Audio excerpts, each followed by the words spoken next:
Special protection group SPG అనేది భారతదేశ prime minister ప్రతినిత్యం కాపాడే కేంద్ర ప్రభుత్వ ఏజెన్సీ. 1988లో పార్లమెంట్ చట్టం ద్వారా ఏర్పాటైన ఎస్పీజీ ప్రధానమంత్రికి భద్రతను పర్యవేక్షిస్తూ వస్తోంది. ఎస్పీజీ అంటే స్పెషల్ ప్రొటెక్షన్ గ్రూప్కు సంబంధించిన కమాండోల గ్రూపు. ఎస్పీజీ కమాండోలో అప్గ్రేడెడ్ ఆయుధాలను కలిగి ఉంటారు. ప్రధాని రక్షణ కోసం 3 లెవెల్లో వలయంలా ఉంటారు. వీళ్ళు ఎప్పుడూ బుల్లెట్ ప్రూఫ్ జాకెట్లు ధరిస్తూ ప్రధాని రక్షణ బాధ్యతలను నిర్వహిస్తూ ఉంటారు.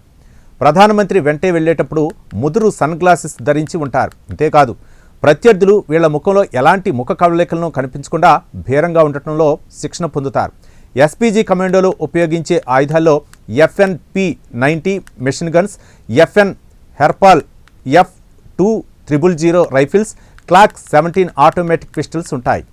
ఎస్పీజీ కమాండో కావడానికి వీరు తప్పనిసరిగా గుర్తింపు పొందిన విద్యా సంస్థ నుండి కనీస విద్యార్హత గ్రాడ్యుయేట్ పూర్తి చేసి ఉండాలి.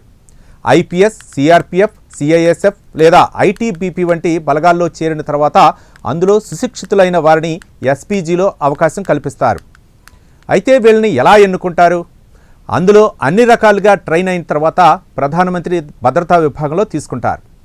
వీరి జీతం ఎంతో తెలుసా?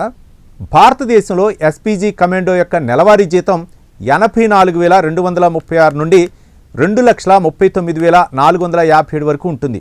ఒక ఎస్పీజీ భద్రతాధికారి సంవత్సరానికి 13 లక్షల వరకు జీతభత్యాలుంటాయి.